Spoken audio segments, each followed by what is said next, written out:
Сайн байна уу? MLab STEM дээрх бүртгэлийн зааварчилгааг цуврал бичлэгээр хүргэж байна. Энэ бичлэгээр сургалтын менежер STEM дээр ямар үүрэгтэй оролцох талаар зааж өгнө. MLab STEM дээрх ажил үүргийн хуваарлтыг эхлээд танилцуулъя. Нийт аймаг дүүргийн мэргэжилтнүүд харьяа сургуулиудын менежер захирлыг хамгийн эхлээд MOIS хаягаарнд бүртгэж өгнө.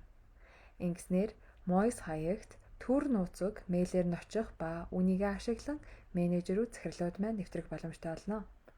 Сургалтын менежер нэвтэрж орсноор нийт 3 бүртгэлийг хийнэ. Үүнд үндсэн хэрэглэгдэхүүний бүртгэл, багш нарын бүртгэл, кабинет лабораторийн бүртгэл гэх 3 үндсэн бүртгэлүүдийг хийж гүйцэтгэнэ. Ингэхдээ багш нарыг мөн адил MOIS хаягаар нь бүртгэх бөгөөд бүртгэлтэй MOIS хаягт мэйлээр төр нууцыг очиж багш нар нэвтэрж орох боломжтой болно. Багш нар нэвтэрж орж ирснээр нийт 22 хичээлээс сонгон хэрэглэгдэхүүний бүртгэлийг хийж анги кабинетэд хуваарлана. Үүний дараа захирал бүртгэлийг хянаж баталгаажуулснаар MLab STEM дээрх бүртгэл дуусна. Сургалтын менежерээр хийгдэх эдгээр 3 бүртгэлийг эхлээ бүгдээрээ STEM дээр хийж үзье. Үүний тулд эхлээ бүгдээрээ нэвтэрж оръё.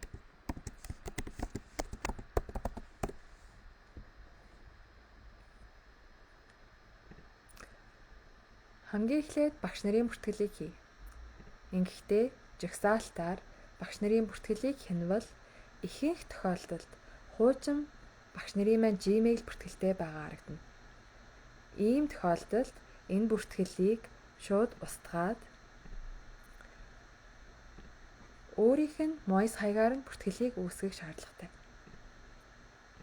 Энэ жилээс MOIS хаягийн ашиглалтыг нэмэгдүүлэхтэй холбоотой MOIS хаягаар зөвхөн нэвтрэх шаардлага үүсэн тул зөвхөн багш нарын MOIS хаягийг нэмж бүртгэв.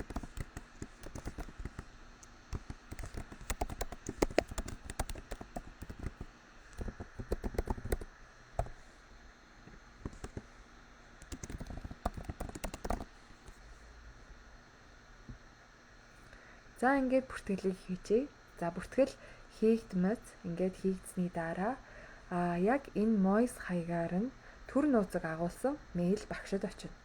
Багш тэр мэйл дээр төр нууцыг ашиглаад нэвтрэх боломжтой болно гэсэн үг. За ингээд бүгдээрээ багш нарын бүртгэлийг хийж үзлээ. Одоо кабинетийн бүртгэлийг хийж үзье.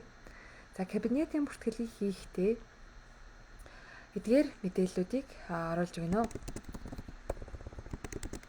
За бүгдээрээ биологийн кабинетийг битгэж. Өрөөний дугаар дээр 203. Кабинетийн шаардлага хангасан хэсэг тийм бол тийм, үгүй бол үгүй.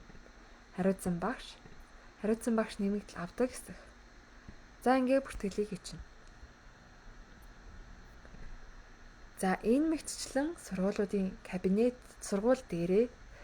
дээрх кабинетийн бүртгэлүүдийг хийж байж цаашлаад багш нар маань эдгээр кабинетуудад хуваарлагдах үндсэн хэрэглэгдэхүүнүүдийн бүртгэлийг хийх боломж нь үүснэ гэж ойлгоорой. За бүгдээрээ сургалтын менежерт оноогдсон 3 дахь үүрэг буюу үндсэн хэрэглэгдэхүүний бүртгэлийг хийж үзцгээе. Үндсэн хэрэглэгдэхүүний бүртгэлийг энэ мэтчлэн сонгоод шүүхэд 9 дид үндсэн хэрэглэгдэхүүн маань харагдана. За эдгээр 9 хэрэглэгдэхүүний бүгдээрээ харж агаад за эхлээд бүгдээрээ проекторыг туршилтаар бүртгэж үзье. За проекторын яг үзүүлэлтүүдийг эдгээр байдлаар бичсэн байна.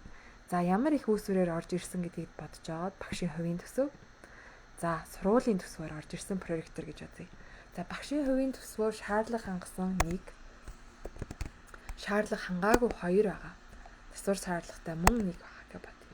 За сургуулийн төсвөөр шаардлага хангасан 3, за шаардлага хангаагүй тэг, засвар шаардлагатай тэг гэж тооцъё.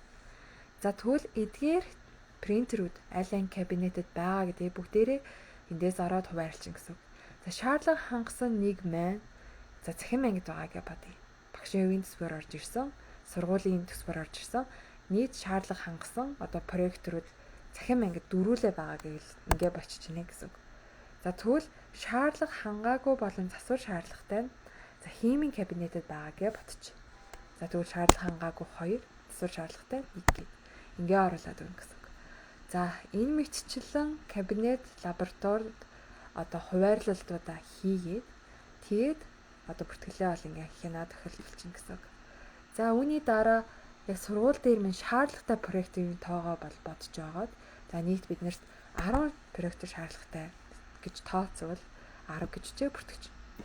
За энэ мэтчлэн үндсэрлэх түүний минь бүртгэл бол хийгдэх байгаа.